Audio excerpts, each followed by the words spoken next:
de tout, sauf de terrorisme. Je ne comprends pas.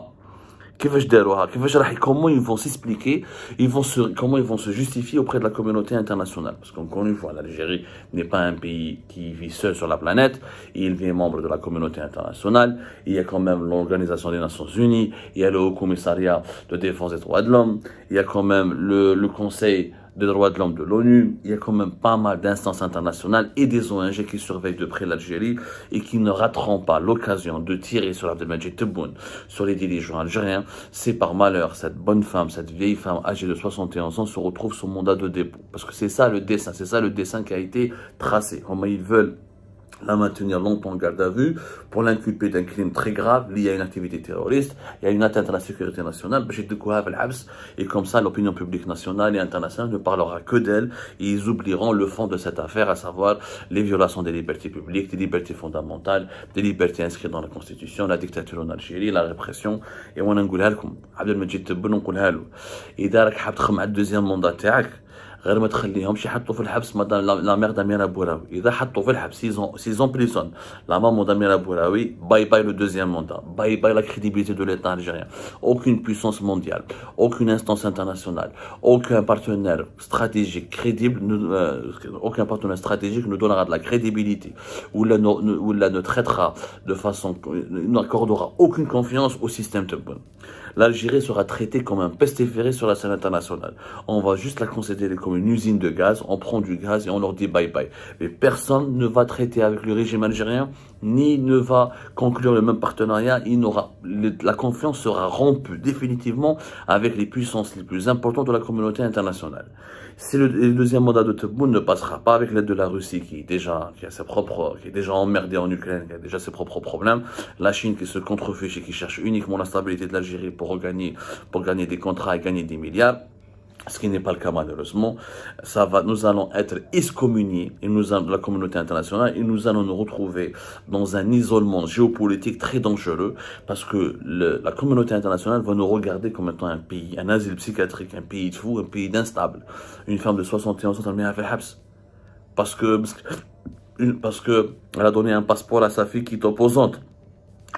Dans une affaire de crime terroriste, d'une activité et d'une violation de la sécurité nationale. Mais franchement, nous serons ridicules. Là, l'Algérie, le régime algérien va donner du pain, ça sera du pain béni pour tous ses adversaires. Alors en France, Emmanuel Macron sera pressé de partout pour rompre ses relations avec Abdelmadjid Tebboune. Et Abdelmadjid Tebboune pourra dire bye bye à sa visite à Paris.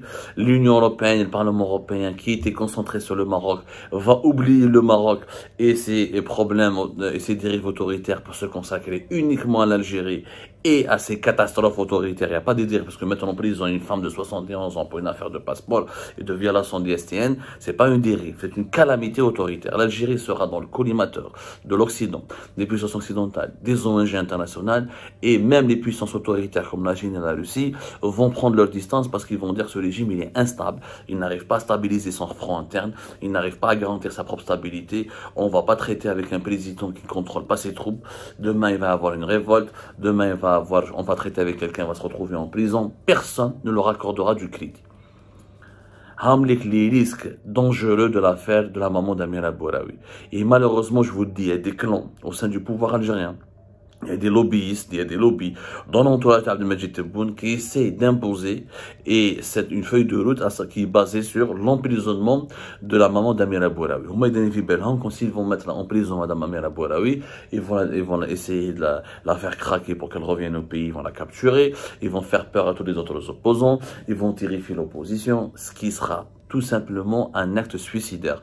Parce qu'au contraire, ça donnera plus de crédibilité aux opposants les plus radicaux, ça va donner plus de crédibilité aux adversaires du régime algérien, et ça va démontrer que ce régime est tout simplement, n'a plus aucune boussole, est en train de devenir fou.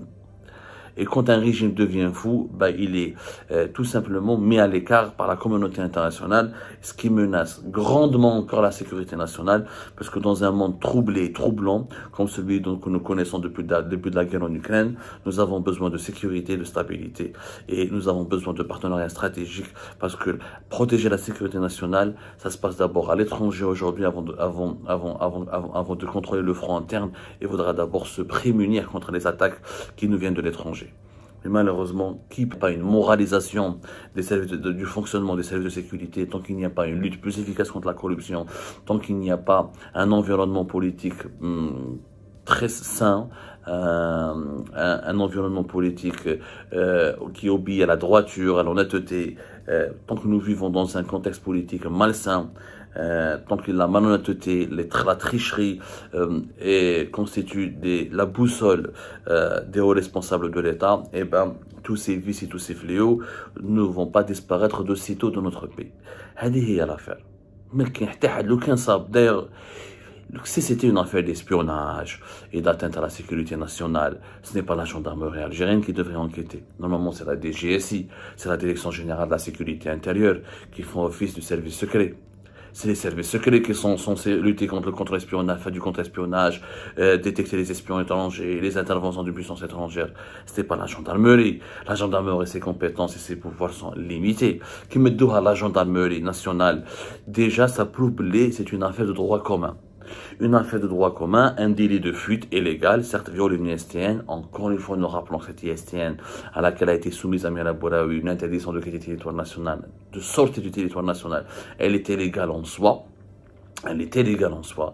Elle n'a pas de crédibilité, elle n'a pas de validité, elle n'a pas de légitimité, parce que ce n'est pas un tribunal qui l'a prononcé en fonction de l'inculpation d'Amira Bouraoui dans une affaire bien précise.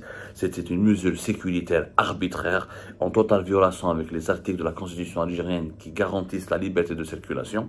Donc, si on doit dénoncer une illégalité, il faudra aller à la source de ce problème qui est les ISTN arbitraires qui accablent des dizaines de milliers, voire des centaines de milliers maintenant de personnes depuis le début de la crise politique de 2019. Il y a une grosse défaillance sécuritaire au niveau des frontières algéro-tunisiennes, mais ça, ce n'est pas nouveau et ça ne va pas s'arrêter pour des raisons que je vous ai expliquées tout à l'heure. La corruption, la mauvaise gouvernance, le manque de transparence, l'opacité du fonctionnement des services de sécurité et notamment la connexion entre des hauts responsables des services de sécurité et les réseaux criminels de trafic et transfrontaliers, notamment de contrebande. Maintenant, ce qui est dangereux, pour noyer tous ces éléments-là dans un verre, dans une tempête médiatique, parce que maintenant l'État algérien s'est engagé, le régime algérien malheureusement s'est engagé sur la voie du scandale de l'État, de la médiatisation outrancière, de la surexagération, de la dramatisation surréaliste. Ben là, ils sont obligés de sacrifier des têtes, de donner des boucs émissaires. Les boucs émissaires sont Mostafa Ben Jamaha, Yassine Ben Taïeb, Khadija Bouraoui, le taxieur. Une affaire débile, d'un délit de fuite qu'on aurait pu traiter en 48 heures, et ben là, est en train d'être transformé par les services de sécurité pour, encore une fois, maquiller leurs défaillances majeures à tous les niveaux.